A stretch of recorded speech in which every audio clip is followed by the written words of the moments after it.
जय श्री कृष्णा, राधे राधे। हिंदू कैलेंडर के अनुसार आषाढ़ माह के कृष्ण पक्ष की एकादशी तिथि को योगिनी एकादशी का व्रत रखा जाता है। यह व्रत तीनों लोकों में अपने पुण्य प्रभाव के लिए प्रसिद्ध है। धार्मिक मान्यता के अनुसार जो व्यक्ति योगिनी एकादशी का व्रत रखकर भगवान विष्णु की पूजा करता है उसे मोक्ष की प्राप्ति होती है। इस व्रत को करने से 88,000 ब्राह्मणों को भोजन कराने के समान पुण्य फल मिलता है। इतना ही नहीं, मृत्यु के बाद स्वर्ग की प्राप्ति भी होती है। तो आइए जानते हैं इतनी पावन इस योगिनी एकादशी का व्रत कब है, पूजा का शुभ मुहूर्त और पारण का समय क्या है, पूजन की विधि क्या है। तो आइए इन सभी बातों को जानने के लिए वीडियो को अंत तक देखिए। पंचांग के अनुसार इस साल आषाढ़ माह के कृष्ण पक्ष की एकादशी की तिथि 13 जून मंगलवार को सुबह 9:28 पर शुरू हो जाएगी। यह तिथि अगले दिन 14 जून बुधवार को सुबह 8:48 तक रहेगी। उदया तिथि के आधार पर योगिनी एकादशी का यह व्रत 14 जून को रखा जाएगा। अब बात आती है कि इस दिन पूजा का शुभ मुहूर्त कौन सा है। तो देखिए, जो लोग योगिनी एकादशी का व्रत रखेंगे उनको विष्णु पूजा का शुभ मुहूर्त भी जान लेना चाहिए। व्रत वाले दिन यानी कि 14 जून को योगिनी एकादशी की पूजा के 2 शुभ मुहूर्त हैं। पहला शुभ मुहूर्त है सुबह 5:23 से सुबह 8:52 तक और दूसरा शुभ मुहूर्त है सुबह 10:37 से लेकर दोपहर 12:21 तक। आप अपनी सुविधा के अनुसार इन दोनों मुहूर्तों में से किसी भी समय पूजा कर सकते हैं। तो आइए अब योगिनी एकादशी का पारण कब करना है वह जानकारी भी आप ले लीजिए। योगिनी एकादशी व्रत का पारण 15 जून गुरुवार को किया जाएगा। उस दिन एकादशी व्रत का पारण सुबह 5:23 से सुबह 8:10 तक है। इस अवधि के बीच में व्रत का पारण कर लेना उचित है। इस दिन द्वादशी की समाप्ति सुबह 8:32 पर हो रही है। द्वादशी के खत्म होने से पहले एकादशी व्रत का पारण कर लेना चाहिए। एक बार भगवान कृष्ण से जब युधिष्ठिर ने आषाढ़ कृष्ण एकादशी के महत्व के बारे में पूछा तब श्री कृष्ण ने कहा कि इस एकादशी को योगिनी एकादशी कहते हैं। इस व्रत को करने से व्यक्ति पृथ्वी पर समस्त भोग प्राप्त करता है और परलोक में उसे मुक्ति मिलती है। इस व्रत को करने से व्यक्ति के समस्त पापों का नाश हो जाता है और मृत्यु के बाद उसे स्वर्ग की प्राप्ति होती है। जो भी व्यक्ति एकादशी का व्रत रखते हैं या फिर रखना चाह रहे हैं उन्हें एकादशी के नियम और एकादशी की पूजा विधि के विषय में अवश्य जानकारी होनी चाहिए। एकादशी का व्रत करने वाले व्यक्ति को दशमी तिथि के दिन से मांस, लहसुन, प्याज, मसूर की दाल आदि निषेध वस्तुओं का सेवन नहीं करना चाहिए। दशमी तिथि की रात को पूर्ण ब्रह्मचर्य का पालन करें और भोग विलास से भी दूर रहें। एकादशी व्रत करने वाले व्यक्ति को लकड़ी का दातुन या पेस्ट का उपयोग नहीं करना चाहिए। नींबू, जामुन या आम के पत्ते लेकर उन्हें चबा लें और उंगली से कंठ शुद्ध कर लें। वृक्ष से पत्ता तोड़ना भी वर्जित होता है, अतः स्वयं गिरे हुए पत्तों का सेवन करें। यदि यह सब काम करना संभव नहीं हो तो जल से 12 बार कुल्ले ही कर लें। उसके बाद फिर स्नान आदि करके साफ वस्त्र धारण करें। उसके बाद गीता का पाठ करें और आप सुन भी सकते हैं। तदंतर व्यक्ति को पुष्प, धूप आदि से भगवान विष्णु की पूजा करते हुए निम्न मंत्र का उच्चारण करना चाहिए। मंत्र इस प्रकार से है: एकादशी निराहार है स्थित्वाद दाहम परिंगहन भोक्ष्यामि पुंडरीकाक्ष शरणम में भवाचयोत। पूरे दिन व्रत रखने के बाद रात को भगवान विष्णु की श्रद्धा भाव से आराधना करनी चाहिए। भगवान श्री विष्णु जी के सामने जाकर संकल्प करें कि आज मैं चोर, पाखंडी और दुराचारी मनुष्य से बात नहीं करूंगा और न ही किसी का दिल दुखाऊंगा। गौ, ब्राह्मण आदि को फलाहार और अन्न आदि देकर उन्हें प्रसन्न करूंगा।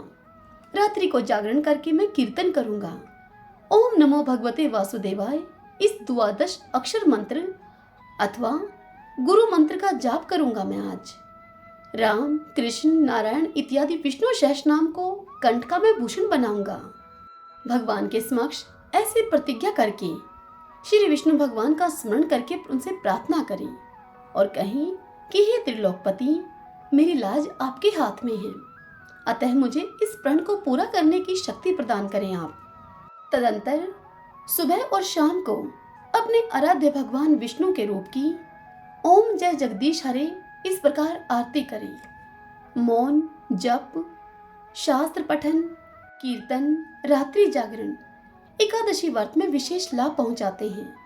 एकादशी के दिन अशुद्ध द्रव्य से बने हुए पेय न पिए, जैसे कि कोल्ड ड्रिंक्स, एसिड आदि डाले हुए फलों के डिब्बाबंद रसों को भी न पिए। 2 बार भोजन न करें। आइसक्रीम व तली हुई चीजें भी न खाएं। इस दिन शाम के समय भगवान विष्णु की पूजा करने के पश्चात फलाहार ले सकते हैं, यदि आप फल का व्रत कर रहे हैं तो। यदि आप निर्जल व्रत एकादशी का करते हैं तो आप निर्जल रहें। फल अथवा घर में निकाला हुआ फलों का रस अथवा थोड़े दूध या जल पर रहना विशेष लाभदायक है। व्रत के अर्थात दशमी, एकादशी और द्वादशी इन 3 दिनों में कांसे के बर्तन, प्याज, मांस, लहसुन, मसूर, उड़द, चने, कोदो क्या होता है? एक प्रकार का धान होता है। शाक, शहद, तेल और अत्युम्ब पान क्या होता है? अधिक जल का सेवन करना, वह अत्युम्ब पान कहलाता है। इन वस्तुओं का सेवन न करें। एकादशी व्रत के पहले दिन और एकादशी व्रत के अगले दिन यानी कि दशमी और द्वादशी को हविष्यान जैसे कि जौ, गेहूं, मूंग, सेंधा नमक, काली मिर्च, शर्करा और गोघृत आदि इनका एक बार भोजन करें। फलाहारी को गोभी, गाजर, शलजम, पालक, कुल्फा इन चीजों का और कुल्फा के साग का सेवन नहीं करना चाहिए। आम, अंगूर, केला, बादाम, पिस्ता इत्यादि अमृत फलों का सेवन करना चाहिए।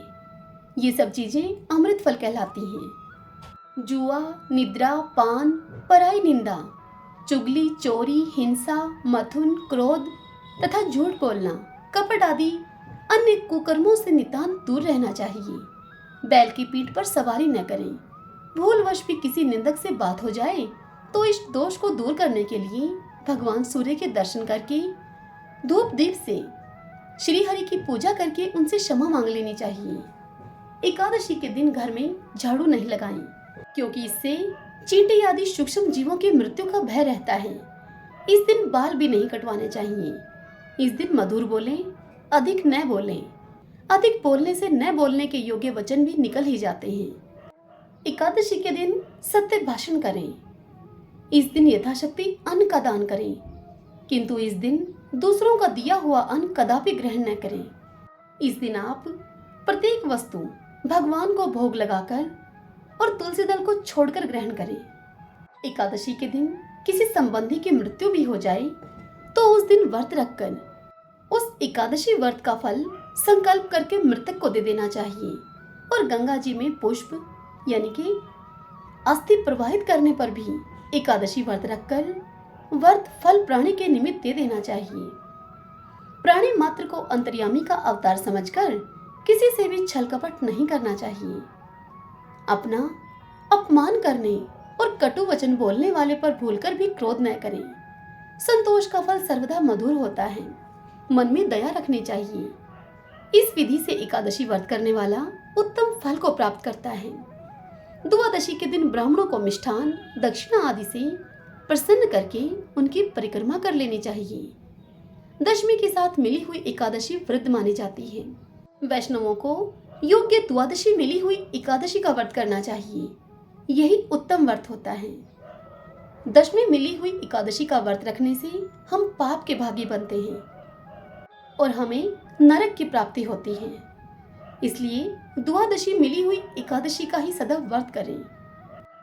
अब बात आती है कि एकादशी व्रत का पारण कैसे करें, कैसे खोलें एकादशी व्रत को। तो देखिए, द्वादशी तिथि के दिन पूजा करके पूजा की जगह पर बैठकर भुने हुए 7 चने लें। उन 7 चनों के 14 टुकड़े कर लें। अब उसी आसन पर बैठकर 14 टुकड़े में से 7 टुकड़े एक हाथ में रखें और अपने सिर के पीछे फेंक दें। और उसके बाद भगवान श्री विष्णु जी से प्रार्थना करें और कहें कि हे प्रभु, मेरे 7 जन्मों के शारीरिक, वाचिक और मानसिक समस्त पाप नष्ट हुए। ऐसी भावना करके 7 अंजलि जल पीना है और बचे हुए चने के 7 टुकड़ों को खाकर अपना व्रत खोलना चाहिए। या फिर आप चरणामृत और फलाहार जिसमें कि तुलसी पत्ते रखे हुए हों वह लेकर इस व्रत को तोड़ सकते हैं। एकादशी व्रत के पारण का यह विधान शास्त्रों और पुराणों में मिलता है, तो आप हर बार एकादशी व्रत का पारण इसी प्रकार से करें जिससे कि आपको पूर्ण फल की प्राप्ति हो सके। जानकारी यदि आपको अच्छी लगी हो तो इस वीडियो को लाइक करें और कमेंट बॉक्स में ओम नमो भगवते वासुदेवाय लिखें। हरे कृष्णा।